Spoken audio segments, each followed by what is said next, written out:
আজ বাড়িতে বেশি কিছু রান্না হয়নি, নিরামিষ সিম্পল রান্না হয়েছে। কি করেছি দেখুন।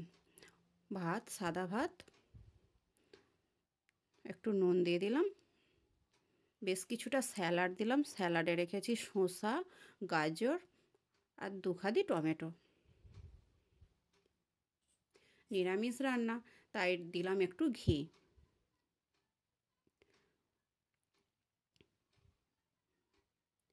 লেবু, কাঁচা লঙ্কা,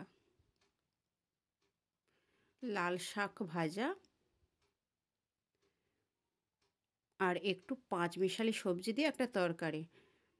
পেঁপে, গাজর, কাঁচকলা, সজনে ডাঁটা, বড়ি, বেগুন, করলা সব রকম দিয়ে একটা সবজি। আর এক বাটি টক দই। এটাই ছিল আজকের আমাদের মেনু। সাথে দিলাম 1 গ্লাস জল।